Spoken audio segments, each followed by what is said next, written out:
and welcome to our next edition of Eagle Eye on Ringtown. Tonight we are going to talk about one of our projects here at St. John's Lutheran Church once again, to share some information with the community and to bring you up to speed on something that is a major undertaking by our congregation. It is the new building, the building that we are planning on building in the near future. And with us today are Bob and Wayne, who are members of our building committee. Bob is the chair of the building committee, and Wayne is on the committee as well. So we will be having a dialogue to share some of the information about where we are in our new building project. Before we start on that, however, what I'd like to do is thank the community. We had our town social this past weekend, and it was a really good success. We had perfect weather, lots of help, great entertainment, and a lot of people came out to support us, and we really appreciate all your support for the town social. So thank you to all of you who came and shared some of the time with us over the weekend during the town social. Now, back to our building committee, and the reason we are touching on this today is because in the very near future we will be endeavoring to start our capital campaign, which is our fundraising campaign for the new building, and we actually have a meeting later this week to kind of really get into the planning of that. And so before we actually go to the congregation during that campaign, we thought we would give an update for the congregation and community about our new building process. So that's what we are going to be doing tonight. And the first question that I have for you gentlemen, for all three of us basically, is why are we planning to do a new church? Well, before we start, let me say that there's three more guys in the committee: Bobby Dukusky, Smokey Schall, and Bill Rudolph, who aren't with us tonight, but they're an integral part of the committee. Now back to your question. Sure. Why a new building? Why are we planning on going under all this effort in order to have a new facility? The church is, what do we figure, about 94 years old? 96. No, 96 years old. The building itself. The building itself, yes. Built in 1925, I believe. And as you might expect, a building this old requires an awful lot of upkeep and maintenance, which was done for many, many years. But eventually you reach a point of diminishing returns. You're putting more money into the building and you can't keep up the repairs. The repairs are really outpacing our ability to keep up with them. The amount of money that we're spending is really hard to justify because we're not seeing any improvement in the building.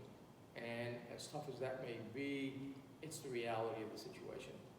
So the building is, I don't want to say it's falling down around our ears, but it needs a lot of repair that it just doesn't make any sense to continue to put the money into that. The cost of repairs, and we talked to some people about this, the cost of, updating some of the features is really expensive, and that does not include anything on the outside of the building. So the walls, the roof, the windows, none of that is included in any of the preliminary estimates that we looked at. So we would put a lot of money into upgrading certain facilities, but it would not touch the exterior. So we would still have the same problems that we do. So we would have a couple nice things, but the building would still be in bad shape. So it makes sense to look at other avenues, and the other avenue is a new church. Wayne? We did get an estimate to repair this building, and it would cost us far more to repair the building than a new building would actually cost. I know in the past years it would cost us almost $20,000 just to heat the building to 65 degrees on a Sunday, which is still pretty cool in here. And we keep it at 60 degrees during the regular week. But we do need a new heating system. We need electrical upgrades. We need plumbing upgrades. We have no handicap accessible bathrooms in the building. Our social hall in the basement. We would like to have more functions, but it's not handicap accessible.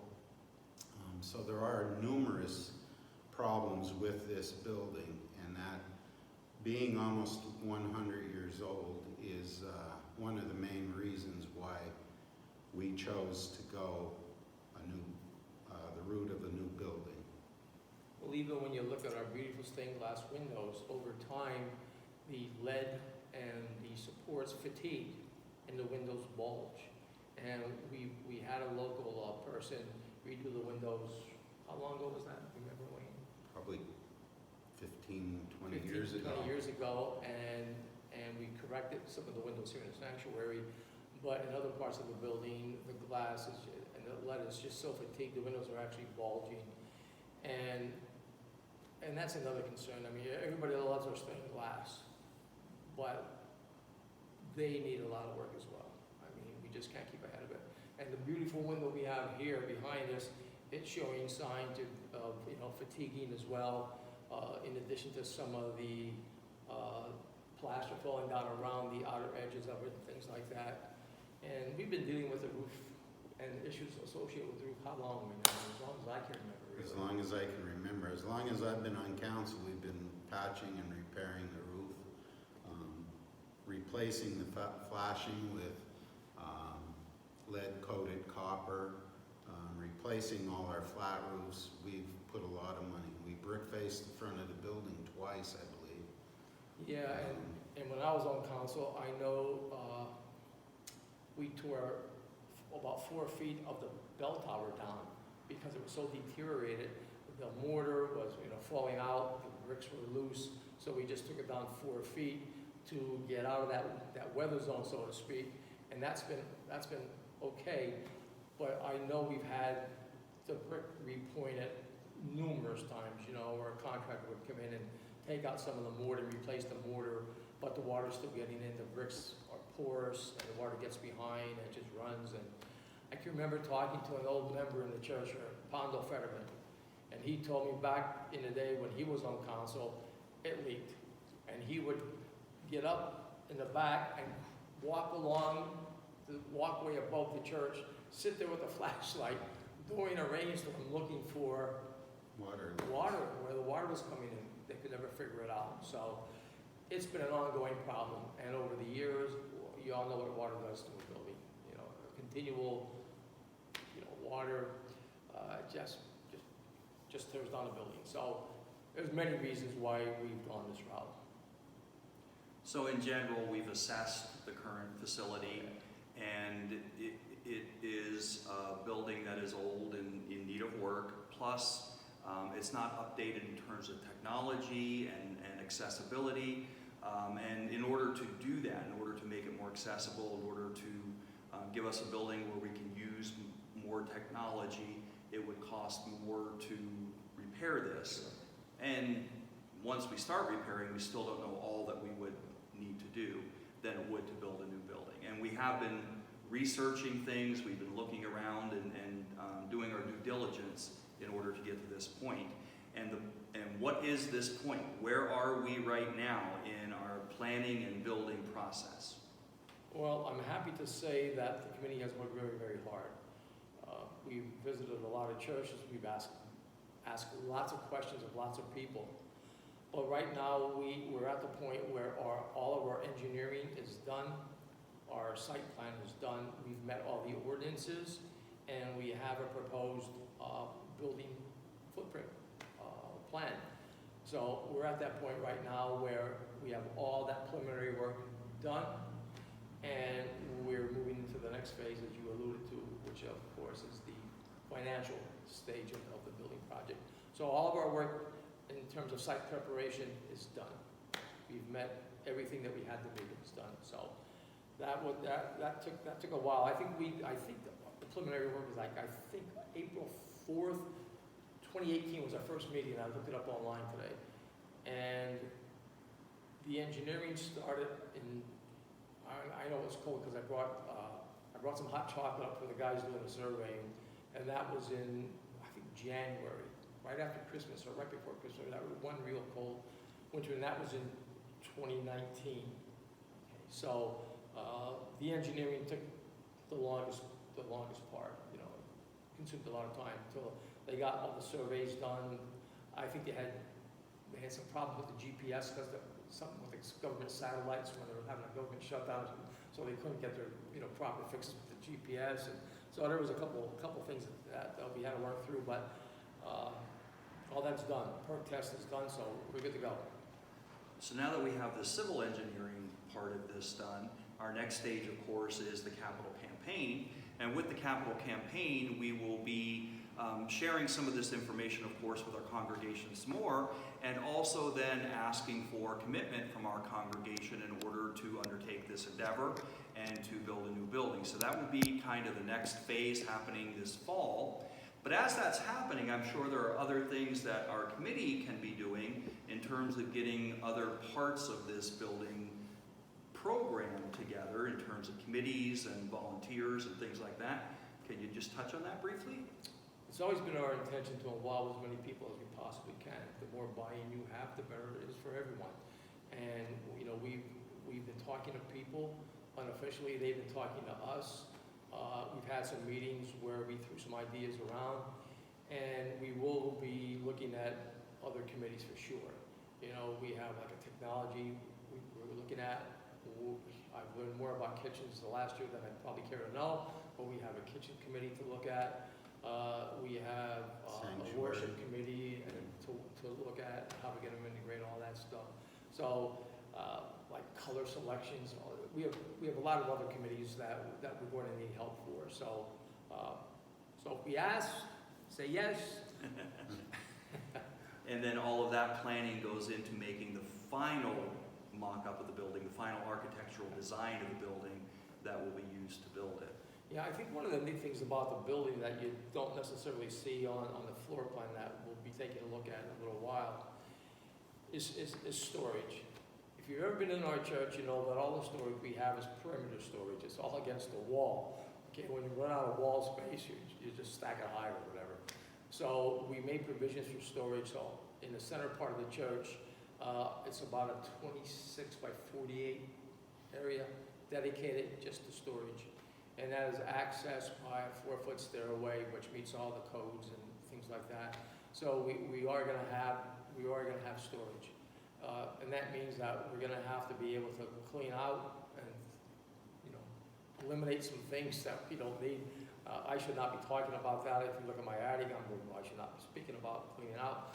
But what we're going to have to sort through all this stuff, and then we have a dedicated storage. So that was really important, I think, to the committee that we have storage.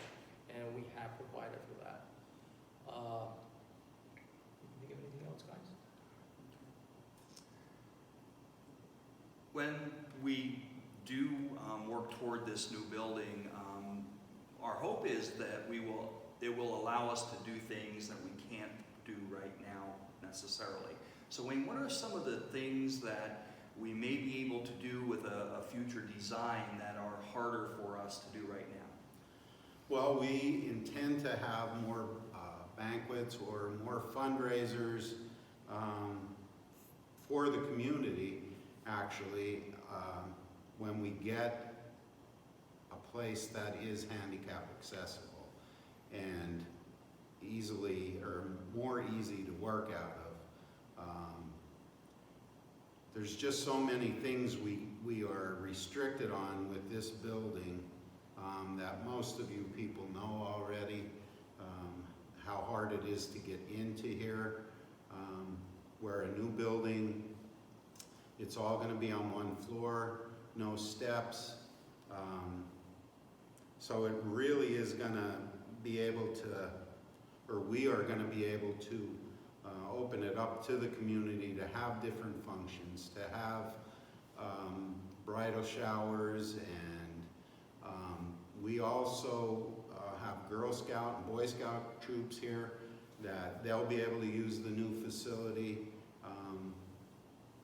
And if anybody ever went down into our banquet hall, which I'm sure you all have, you have to walk through our boiler room, and sometimes in the winter it could be pretty loud in there and not the nicest entrance to our banquet hall. So, But it's always warm.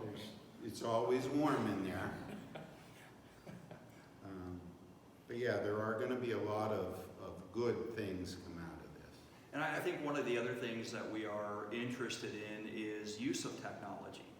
Use of the worship sanctuary area where we can incorporate technology, maybe some TV screens and other things to project our worship service and our hymns, so that while we still will need the hymnals, it'll make it easier for visitors to be able to follow along.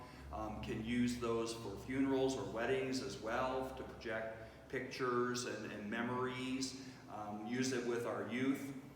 In our Sunday school classrooms, we have a few Sunday school classrooms designed in the current proposal. And so our youth can be able to use that, as well as the community for forums. We have one of our Sunday school classrooms that's going to be able to be opened up and maybe seat 50 or so people. So if we have an educational forum, we can use technology in there, or even if there are multiple events going on in the building, we can do something in the sanctuary and broadcast it back to the social hall if we have an overflow crowd or a big Christmas Eve crowd or something, so that people who are not necessarily in the sanctuary can follow along with the service. So there are all kinds of things that we can do and hook it up through the church office, that we are able to use technology more and move our congregation and our worship and our practices forward into uses that different generations are more comfortable with. Yeah, COVID made everyone aware of technology. There's no doubt about it. I mean, we did our passive data services, they were taped, they were broadcast. I mean, we never did that before. And I don't know if we ever would have done that if it wouldn't have been COVID, forcing us to look at different avenues of ministry. And I think that's important. And that will allow us a lot of capabilities. We talked about cameras, live recordings, projection, the Sunday school rooms having TVs, and everything interconnected, interwired, and it's just the way it has to be. So the building offers us a lot of ways of ministering to people that we couldn't do before. And even I spoke a lot with Tanya at the library. There's things that we can do together, because if you look at grant monies and things like that, everything is community based these days. Like when the library, they want people to partner with everybody else. And in a small town, it's important that we all partner together and do things together. And I think that just if she wants to start a book club, whether you sit down and discuss a book, what a nice place to do it in a nice facility that's climatically controlled, it's warm in the winter, it's cool in the summer, and even though we might consider those luxuries, when you're in here in a cold building in the winter or sweating in the summertime, the cost of providing that compared to this building is so much cheaper with LEDs and all the new technology. It's really pretty cheap to provide those services that we can't provide with this building. There's no way of insulating this wall. These walls, I mean, they're hollow tile blocks, and even when a handrail on the steps leading down to the basement pulls out, it's a nightmare to try to put those back in, because you have nothing solid to put them back into. So the new building is definitely the answer for our congregation and for our community. So it sounds from our conversation then tonight that while our building is old and in need of repair and is not necessarily working the best for us right now, there is also excitement about what a new building can do for us in terms of moving our congregation, our mission, our ministry into the future. Would you agree with that?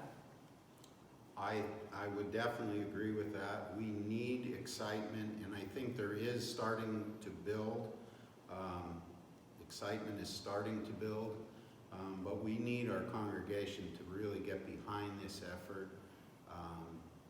I know a lot of the older members like myself. I was born and raised and grew up in this church, and there are a lot of sentimental values, but we have to put them aside because we really need to move forward with this, and we need everybody to chip in, get excited about this project, and roll up our sleeves and get it done. So then my last question kind of segues off of that, and that is, how can people help?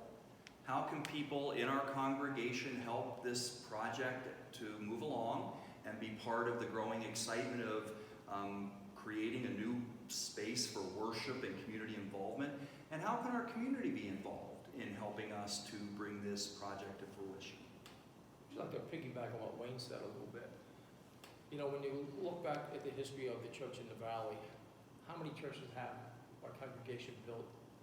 It seems that every so often, you know, the people of the church saw it necessary to build a new church. And as hard as that might seem for us right now, it's kind of like our turn, okay? I mean, the people in the past have done it, and they built maybe, you know, a new church, a bigger church to meet their needs. And we're in that position right now too, where we have to do something to meet not only our needs, but the needs of our community as well. And I think that a new facility, like Wayne said before, offers our community the opportunity to have meetings here. We can support business meetings here with our technology. You know, people could run presentations. We're going to have a really nice kitchen that, you know, that allows us to do things that we can't do with our present kitchen. So I just think that the sky's the limit, I think, with this. You know, I think we can do whatever we really want to do and need to do. It doesn't seem like I'm excited, but I really am. I walked into this church many times, you know, during this process, and I remember sitting down one time. I get emotional about this, and I just sat down and I said, "Talk to me. You know, what am I supposed to do? You know, help us out." And you know, I just sat here for a while, and then after a while, I just walked out feeling like, okay, we're kind of on the right path. And that's the way I feel about it. I think it's our turn to pick up the ball and continue the ministry of this church in this valley. That's what I think. So how can people help? How can people in the congregation be part of the effort? How can the community be part of seeing this whole project come together? Well, like Wayne said, I mean, it's a tough call because there's a lot of emotion involved with a building like that. You know, the church I came from, you know, in Shamokin, was burned down by an arsonist. You know, and I was hecking our church too. So it's a tough thing. I know it is, but you know, we need people's understanding. I think that the building is a necessity. I think so, and I think we need their prayers and their support. How can they help us? By volunteering to help us out on committees. You know, when we have fundraisers, you know, pitch in. This is not, you know, this is our church. It's not our church. It's, you know, it's your church. It's our church. It's our church. Right. So we need to pitch in. You don't have to be a member here. I know I talked to some people from other churches, and they're excited about the possibility of a new church. I just had a person tell me not too long ago, church is beautiful, but I know it's costing you a lot of money to upkeep this church, and a new church would be so good for you people. You know, so, and I think that's true. So I think the people in the community kind of hate to see it go, but on the other hand, they understand why. I understand. And we have some people in the community that offered, that aren't members here, that offered to be on some committees, like our organ committee and our heating committee and different things like that. And they're not members of our church, but they're experts in their fields and they would help us out. So we need our congregation to get behind this and get on these committees and offer stuff. We said in the beginning about utilizing some of the things in here. We're not going to just bulldoze the building down. We're going to use as much out of this building as we possibly can. We're going to use the pews. We're going to use the stained glass windows. We have a plan to take this big window out and put it in a frame and backlight it so that it's not exposed to the elements, and you can adjust the lights that it would be just the right brightness. A lot of our other stained glass, like Bob said, they're getting in bad shape, but they all have nice medallions. And we're gonna take those out, and people can donate money to have that medallion redone, and we're gonna hang it in the new building. So there are a lot of ways that the congregation can help us out, and we do need your support, your full support. And I've talked with some people that gave me some numbers where companies will take some of this, will buy some of this material, and they repurpose it. In some of these upper end houses, you know, these warehouses where people come in when they're looking for, you know, doors. I mean, where do you get a 2-inch oak door with stained glass and things like that today? But there's a market for those things, and we intend to explore those markets so that we just, like Wayne said, we just don't, you know, just tear it down and destroy it. We're gonna repurpose as much of this building as is possible. So we've been looking at all this stuff. We understand there's a lot of sentimental value here. We've even talked about the idea of putting together a digital, like a memory book. You know, take pictures of the stained glass and make it digital copies that people would have a remembrance of this. You know, there's been talk about taking some of the stained glass that's not going to be utilized and using it to, you know, maybe make crosses, you know, as remembrances that could be sold. So, I mean, we've been looking at a lot of things throughout this entire process. And, you know, we solicit opinions and ideas, okay, we do. We visited 3 churches. The last church we visited, we walked in, it was almost a spitting image of the plan that we envisioned.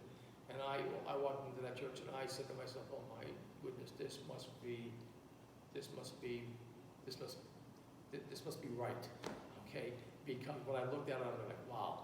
And so, yeah, you know, we're working hard at this, and we do need your support. So, you know, just give us your prayers, and when it comes time, roll up your sleeves and dig in with the rest of us.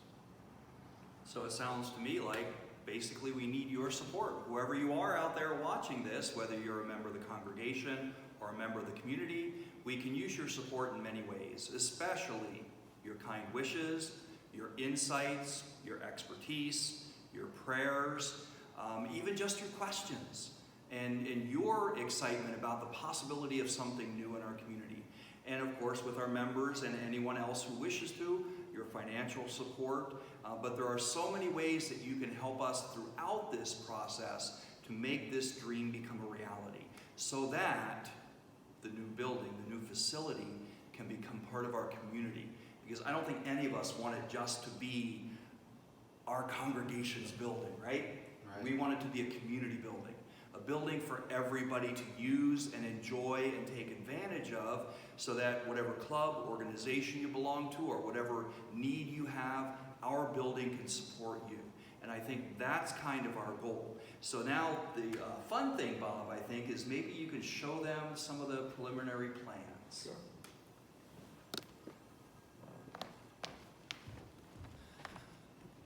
This is the site plan right here. Just to give you an orientation, this is the post office, and this is the proposed building site right here, so you can see it. It's in this part of the parking lot. This would be the present existence of the church. That would become parking lot. The idea here is that we really don't want to put a building over a hole in the ground because of settling and construction concerns. So the building would move here, and this would be parking. You would enter on the street. We'll have a portico where you can drop people off and drive around the building and go to the parking space. We have handicap parking as per code, so that's all taken care of. So, you know, you don't have to, when it's raining outside, you don't have to park in a parking lot. Or, well, most guys drop their wife off, you know, and then we get wet running from the parking lot. But this way you can just drive underneath the parking lot, you can unload your passengers, and it's gonna be really, really nice. So this would be parking lot in here, the building site, senior citizens over in here, post office is down here, so that will give you an orientation of the footprint of the building. It's about 8,400 square feet. Over here, we have the preliminary floor plan. If you look over here, we have our social hall. Our kitchen would be in this facility here, and the kitchen would have access both to the social room and both to the narthex, which would be our gathering area. We have a storage for the kitchen back here, and the stairs here leads up to the storage area that I talked about previously.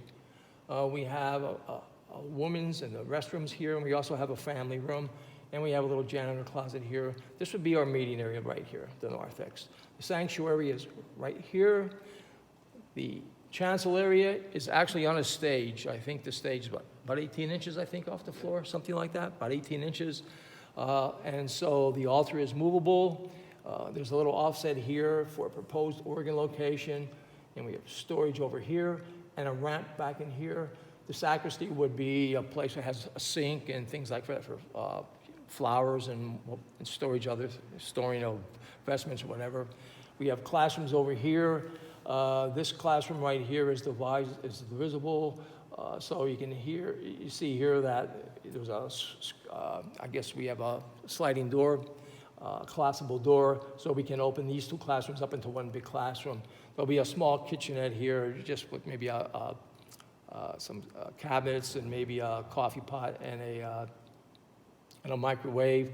If you put any kind of a stove in, you have to have a hood according to code. So that's the reason why we're just going to go light with that. And the kitchen is right across the hall, so to speak, so that's not a problem for that. Pastor will have his own office right here, and the office area and storage would be in this area here. So it's all on one floor. It's about 60 by 140, about 60 feet by about 140 feet long. So that's the layout. Social hall will accommodate somewhere around 125, and the nave will have somewhere around 140 to 150. So that's more than enough to meet our needs. I remember at one time we had 300 people in here, but that's just not the case anymore. So we can't justify building a big building, when we don't have people to fill it. So we took a practical look at everything. Anything else that you guys can think of? I think we did pretty much cover everything. So Bounce back. I want to thank Bob and Wayne for being part of our recording tonight, and also all members of our building committee for all the work that they continue to do. And I want to thank you for tuning in and hearing about some of our future plans, and for any way that you will help us in the future to make these plans become reality. So thank you for this episode of Eagle Eye on Ringtown. We're signing off, but we'll be back with another episode in a few days. And thank you to our camera operator. Yes.